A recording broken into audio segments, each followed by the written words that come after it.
Guys, let's get started. So I'm Landon with the Sugarhouse Community Council. Thanks for coming tonight. We have a few things before we get to the agenda. I want to congratulate Sarah Young for winning last night. Big deal. We're happy about it. Landon just mentioned she got more votes than any other winner. When there's only one bubble. Go us. Nate, you want to come up? Come on up. Let's get this going. All right, so we have Hillside Middle School here tonight. He's going to introduce himself. He runs this place. Black and white. It's great. Hi. I had no idea that this place exists, nor that this council existed. So this is pretty cool for me. So thanks. Yes, I do. I'm sorry. Thank you so much.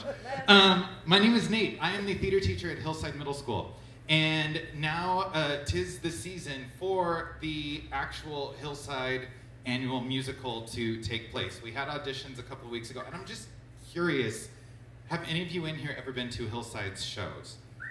So you know that it's kind of like an institution. It's crazy.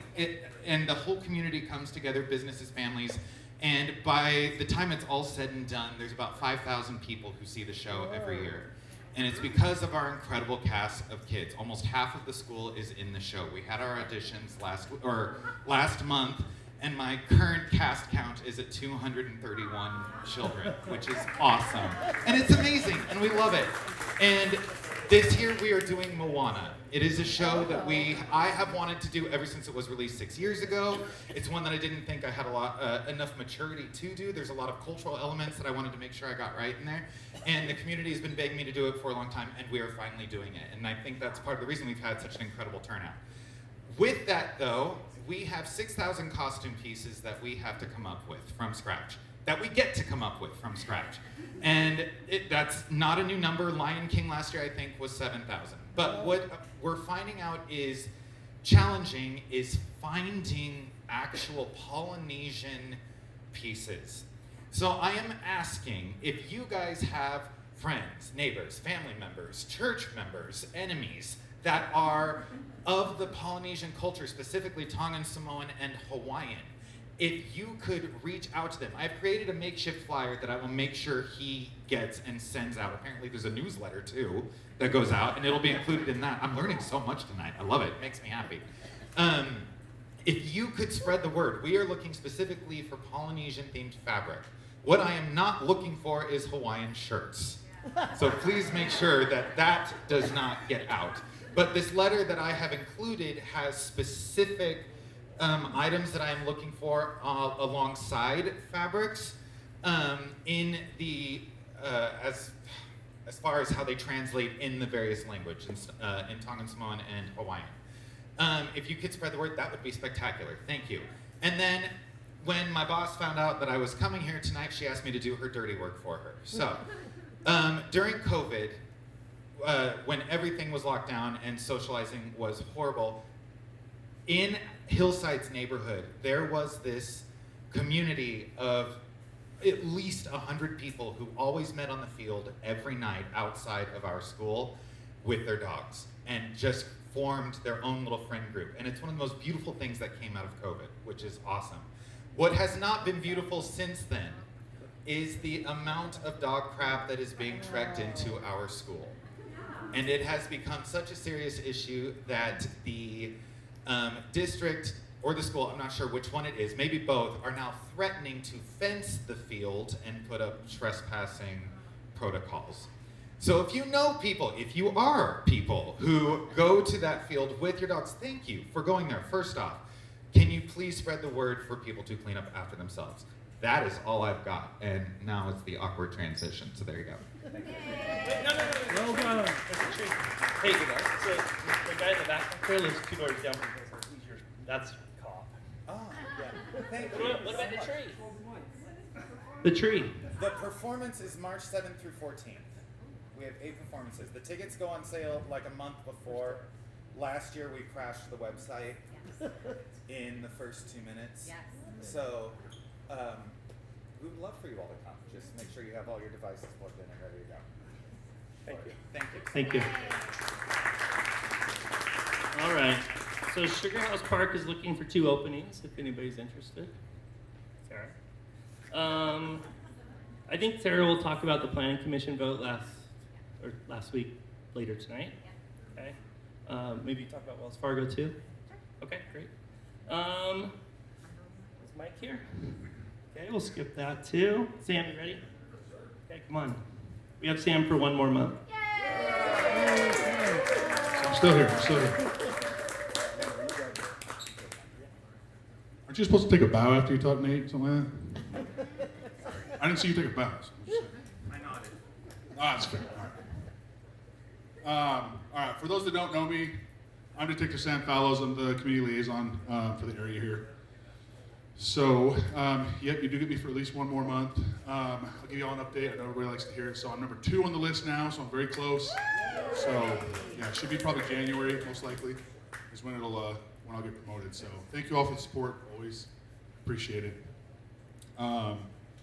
So, a couple of good things to talk about. Citywide right now, we'll talk about that first. A lot of things trended way down from September to October. So, for the month of October, that is to say, October to November. If y'all remember last time we talked about the burglaries were going up, those have gone down pretty significantly, which is awesome. That was pretty much the biggest one, was the burglaries. Those were really going up quite a bit across the city. Those have gone down, so that's really good. I think, I'm not even 100% sure why they're going down so much, but it is, I think, just hopefully more aware. We've been doing a lot of awareness campaigns and things with the burglaries, so I think that's hopefully been helping and working. For Sugar House, I'm seeing that as well, which is good. We see, let's see, over the last month, yeah, we had 7 less burglaries, actually 9, including residential. So, yeah, all those numbers are coming down, looking really good. Our 3-year average is looking really good. We're still down 17% overall crime in the area. So, I do see, though, the one thing that I see is a little bit concerning for the year that's upticking is the vehicle burglaries. So we talked about that a little bit last time. Vehicle burglaries, especially at this time of the year, are going to start to go up most likely because people are going to be doing their shopping. They're going to be, leaving things in their cars. And then the motor vehicle thefts here in Sugar House are down, so that's good. Good job. You guys know how I feel about that. We've talked about this before. But they are starting to come down throughout the city, but as it gets colder, we kind of usually see those numbers come up a little bit as well. So for the vehicle burglaries, just if you're out shopping, take 2 seconds to throw it in your trunk or throw the presents, sometimes we like the hatchback thing, just throw it somewhere where it's not easily visible. And then when you get home, just take them out immediately and don't leave them in your car. Because a lot of times we'll forget, we'll leave it overnight, and then they're just looking for an opportunity. That's really all it is, just a crime of opportunity. So, and I preach this every time, but turn your lights on at night. I promise you, it will make a difference. It will help. So, yeah, and then the vehicles, they are going down, but we are still seeing almost 50% of our motor vehicle thefts in the city are still people leaving keys in their vehicles. So we've talked about, I know we've talked about this, but I don't mean to beat a dead horse, but that is 50% of them are that. So just don't leave any of your extra keys or fobs or any of those things in your vehicle. And then especially now when you're warming your car up and it's getting a little bit colder, so either stay with your car or use the auto start feature or something like that where they can't take off with it. So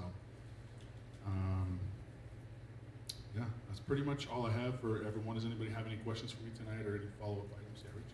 I have a question. I don't know if you can answer this. I'll try. What can be done about drivers going through red lights? Not yellow is the train's red, but our pure red lights, I see it happen all the time. A paintball gun? No, I'm just kidding. Don't do that. There's never anyone around to give them Yeah. a ticket. So I'm glad you brought that up because there was one other thing I wanted to hit as well. It's not on red lights, but I know there've been a lot of speeding issues, as always. Literally, if you've lived here your whole life, always on foothill, coming off the freeway and all that. We've started to add some extra patrols there for patrol. We're not really equipped with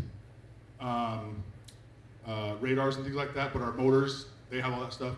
So our motor unit is working on an operation on that strip of area to do some speed enforcement and that red light, that kind of stuff.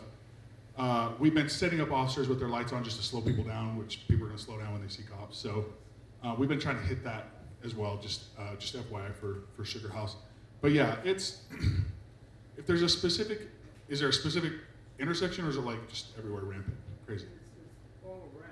Because if it's like a specific intersection where you're like, man, 7th East and 13th or whatever, like one of those big intersections. I was gonna say 7th East and 27th. Yeah, 7th East and 27th. I've never watched 50 people go through red lights in an hour. Yeah, it is hard, but you can put in, like we've talked about the SLCPD motor request. You can direct enforce for that specific, say in this intersection. If there's a day and time you see it more, maybe during rush hour, possibly, I don't know. But if there's a time and day that you see it more, try and be as specific as you can. And this goes for like any area in your neighborhoods. We have some speeding issues in some of the neighborhoods here in Sugar House, obviously. So, but our motors don't always necessarily know about like the smaller intersections in the neighborhoods that may not, like even stop signs being around a ton, that kind of stuff. You can put in these requests, and they do what we call directed enforcement, where they get these, they get assigned out to motorist guys to go out and do some enforcement in these areas. So it helps them kind of know where the problems are. So that's really the best way to do it. It's not really worth calling like the police or anything, because by the time we get there, it's like a millisecond thing. So that's frustrating, obviously, and understandable. But if you put in a request, that's usually the best way if it's like an ongoing issue. So is it in the mobile app, or is there a No, different that one is website? online, Okay. and I think it's an emails, or is it an email, Hannah? I think it's an email. Yeah, you email them. It's just SLCPD Motors at slc.gov. But if you Google SLC Speedwatch, it's like the first thing that comes up, and it walks you through how to do it. It's pretty simple. It's just an email, basically. Any other questions? Yes. I'll get you after, I promise. Is anything going to be done about the turn where it's on 21st near Chick-fil-A, where it's a left-hand turn heading towards 13, but people are turning to go into the parking lot of Chick-fil-A? Like, again, where they're not supposed to be. Yes. A couple of times I'll pull my car over and sit there and wave to make them back up. I'm one of those. I sit there Well, and they're like looking at I wouldn't me. suggest doing that. Some people don't like that. And they, I'm from Brooklyn. I can stick up for myself. but this here's Utah. We have a lot of guns in this state. So this is different. Well, then my husband would be really rich if somebody shoots me. Well, no. We don't want that. Yeah, don't do that though. God bless you, but don't do that. Again, you could put in a speed request. That's really. I mean, I think it takes just a couple of days of somebody sitting in the Chick-fil-A Yeah. parking lot and start writing the tickets. Yeah. So if you put in a request, it'll be helpful. And they'll feed you soon. Yeah, ma'am. Hi. This is a really specific question, but I remember maybe within the last couple of months, Empanautico had gotten broken into or vandalized or burglarized or something. Someone had broken their doors or glass doors. Was there any update on whether that was resolved or investigated or anything? I can look into it because sorry, if I don't have it ahead of time, I can kind of look it up, but I don't know specifically on that, but I can look into it and find out and follow up.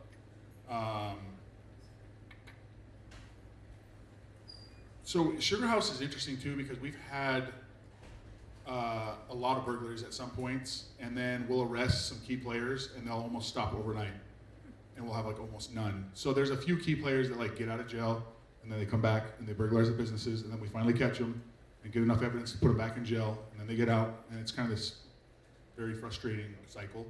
So I'm not sure with the Empanada Company one. Most of those ones that I'm talking about were kind of the Sugar House shopping center area. But I'll look into it, and then if you want to come over real quick and give me an email or something, I can follow up with you. Yep. Is that okay? After we're done? Beautiful. Anything else? Nothing? Come on. Oh, yeah. I knew it. Just remind people not to leave their gun in their car. Don't leave your gun in your car. Don't leave your gun in your car. Yes, I agree with that statement. Don't do that. That's worse than keys. For goodness sakes. That's close. Good gracious. Yes, don't leave your gun in your car, please. Don't leave anything in your car of value. All right. We'll end on that one. Thank you. Well done. Senator Pitcher, you ready? Let's go. Sorry, I just got news that one of my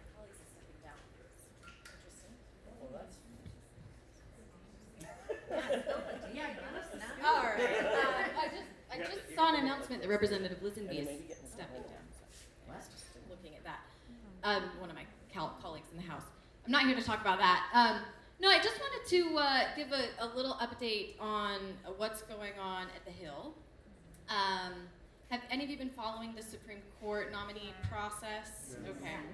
So I sit on the Senate Judicial Confirmation Committee, and yes, as we've been going through this vetting process, I have found this individual has done a lot of work on really highly partisan political issues, and he's only taken one side. And I find it to be really concerning from the standpoint of, this individual is looking to become a member of the highest court in the state, and in that process, or if confirmed, would be hearing a lot of these cases, including cases that he's already previously weighed in on by way of amicus briefs. So I have some concerns. I've voiced those concerns in committee, and he'll be up for a vote. I think, if I'm not mistaken, he'll be up for a vote with the entire Senate during a advice and consent during November interim, which I think is November 18th or 19th. So in a few more weeks, he'll be up. And I'd encourage you to do your own research about this candidate. I know there's been some coverage in the press about some of the cases he's been involved with. But if you feel similarly concerned, as I do, I think now is a really great time to voice your concerns. And of course, you can talk to your legislators. I might be your legislator or Senator Bluen. But we're all going to have a vote in November, and my colleagues should be hearing from all of you regarding how you feel about that process. So I just wanted to kind of put that on your radar. And of course, we're still talking about redistricting.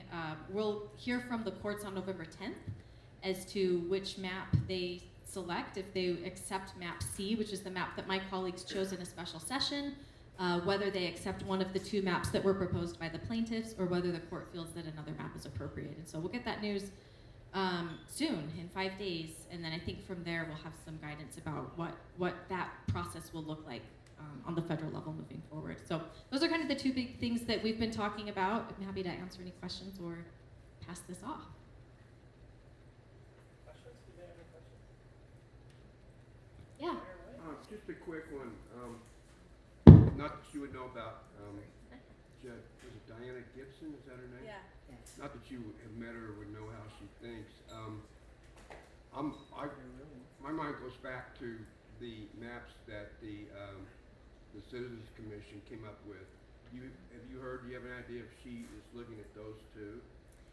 She can look to other maps only if she rejects first the map C that was proposed by the legislature, or the two maps that were proposed by the plaintiffs. So that's sort of like a third option, as she can then veer out and look at others if she feels like neither of those three meet with the components of her judicial order.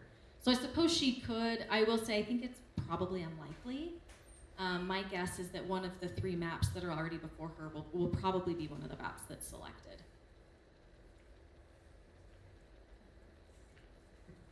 Yeah. The status of the legislation that was proposed to tighten up initiatives or do away with initiatives? Well, we're not in session right now, so there hasn't been any movement on that.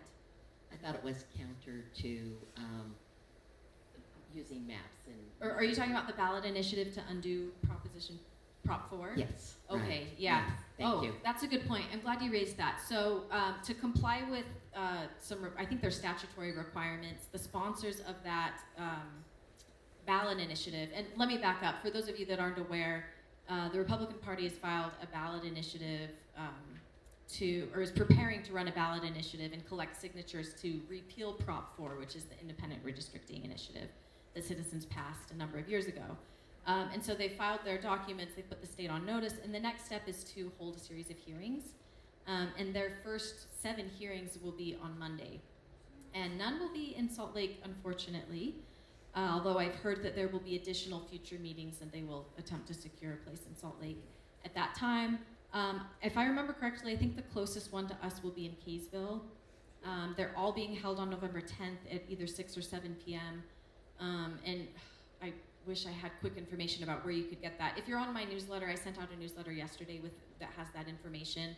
Otherwise, you could just Google it and check. But I do think it's worth your time if you're able to attend a meeting. Again, Kaysville's probably your best bet, and share with the sponsors of that effort how you feel about fair maps and the effort to undo Prop 4. So they need to hear from you.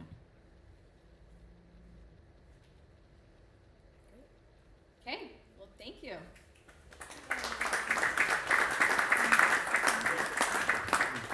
All right, now we're going to talk Highland High. Come on. Where's the cheerleaders? They're over here. Hey, come on up, guys. They're a little nervous. So. You're going to be fine. This is Jared's daughter. Okay. Hello, council members. Thanks for taking your time out of your meeting to let us talk to you. We're the members of Highland High Cheer Team. I'm Mikkel, and this is Hillary. And we are looking for fundraising money. We are raising money for our competition season. It starts this Saturday. And we need money for travel expenses, competitions, food, and equipment. We are also traveling to California for our national competition in February. And last year we finished top 10 at that, so in the country. So we need money for that.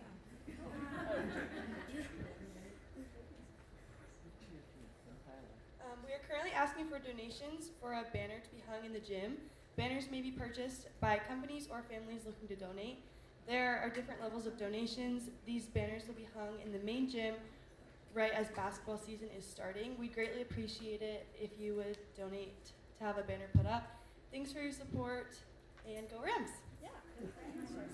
This is the flyer to purchase one. We'll just put them as your way out. Just scan the QR code, and then you can purchase one of the levels. Yeah. Thanks, go Rams!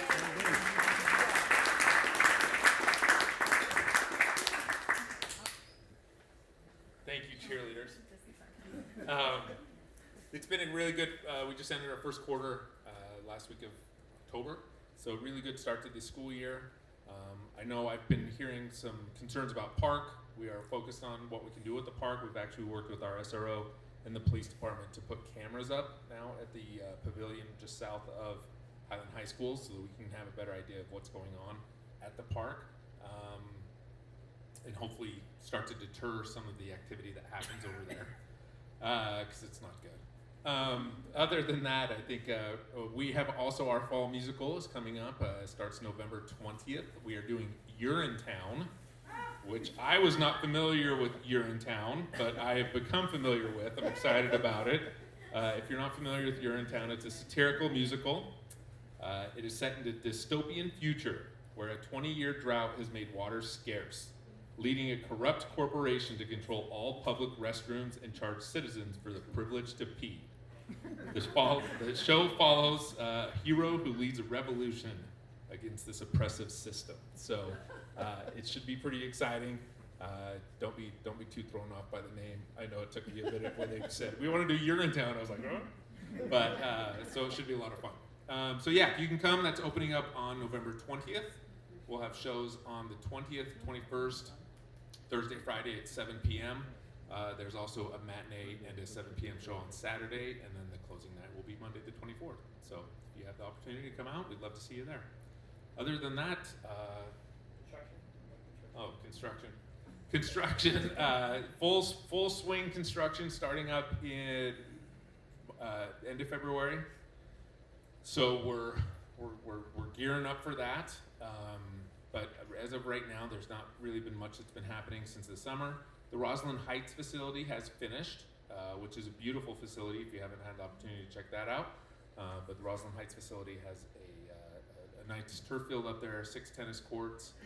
We're asking, similar to Nate and Hillside, we've had some issues with dogs up on that turf field as well, and it's really hard to clean up dog poop off field turf. So if we could just make sure that we're keeping any animals off that turf, that would be great. And then also just trying to keep skateboards off of the tennis courts. That's the other big one. So we do want to make it obviously a community space and allow community to use that space. But if it becomes too big of an issue or where it's getting vandalized, then it will be something that will likely have to be locked up. Hopefully we won't get there. Yes? So for the tennis courts, are they open to the public on the weekends, or do you have to reserve them? I do not believe you have to reserve them as of now. Okay. So I believe they are open, but Okay. that's where the concern is coming. If they start to get damaged, then it could be an issue where they start to get locked up. Yes. I've noticed that there are big lights in that south parking lot. Are they Sometimes working they're yet? no. Okay. So sometimes they are and sometimes they aren't. Mostly aren't. I will touch base with our facilities because I try and not be there when the lights come on out there, although that doesn't happen very often. But I will touch base with our facility. I know that was part of that south parking lot expansion, so I'll make sure that we get those lights up and running very soon. Yes. Can we just have a shout out for the Highland High Food Bank? Are they needing supplies because of the SNAP shutdown? Yeah, absolutely. We are in pretty dire needs at this time. So anything, you know, where we're really needing. I was talking with Mindy Smith, our person that runs our pantry. A lot of hygiene products and a lot of like basic household needs, laundry detergent, shampoo, things like that are kind of some of the hot end items right now. And then also obviously food, especially as we're getting up to Thanksgiving. We typically on average give out 50 to 80 full Thanksgiving meals a year. I'm assuming that number is going to increase this year. So anything you can do if you feel so inclined to either donate food or money would be greatly appreciated. An endorsement. Hadestown last year was magnificent. I'm looking forward to your in town. Well, thank you. Yes, Hadestown. We have an our theater teacher, our drama teacher up there, her name is Sarah Ragey, has really done a fantastic job over the last 4 or 5 years putting on some great shows. So it is, we have some amazing talent. Nate does a great job of training all of our talent. So we get some amazing talent coming up to Highland to perform. Sarah did win Best Director in the state last year. She did. Thank you for reminding me. She was Best Director in the state last year, as recognized. They have a big recognition at Eccles Theater. So I'm looking on your website and I don't see how we get ticket stickers. I will make sure those are up there. I don't know if we've had those listed yet. So They're listed. I got some. Okay. Okay. Okay, we'll get them up and going. Do you need volunteers for the Thanksgiving food handout? Let me touch base with Mindy to see what that looks like. I know typically we like to just take it and drop it off at homes. So yeah, let me see if she does. And then if you would be willing to just email me or call me with your name, that'd be great. I can let her know. The library is also taking the donations for the pantry, so if you have library books that you're returning, you can also bring donations for Highland to the library and we'll drop them off. Thank you so much. And here. There's stuff in there now. We'll get it. All right. Thank you again, everyone. Just appreciate all your support constantly at Highland High School and everything you do. It is your community school, so we want to make you proud. So if there's anything that comes up that we can help you with, support you with, please let me know. Go Rams. Yeah. All right, Nick, come on. Nick, let's go. Nick, Cameron, and John. Talking CIP. Nick likes to talk. I'm going to present for John as well. Okay. That's how much I like to talk. You have 5 minutes. 5.5, got it. Nick used to be my neighbor. He was lucky enough to be my neighbor. That's right, I was. You don't get to pick your neighbor. So, I'm Nick Wilkinson. I am one of the trustees for Beacon Heights, along with Mr. Chatterton. This is another year that I will be submitting a CIP, or I have, for the reconstruction of Nevada Street. This is the stretch between Redondo up to Garfield, where they redid Garfield in front of Hillside Middle School, but they did not do Nevada. So Nevada, and I'm here to ask for support from the Sugar House Community Council, of course. The street's been a failure. It was on the 2018 list of streets to be rebuilt. It since has not been rebuilt. It is not on the 7-year plan. There's standing water. There is vegetation that grows through the streets. None of the ramps are ADA compliant. There's not enough street markings or school signage, and a lot of students cross the street there with Cosgriff, with Hillside.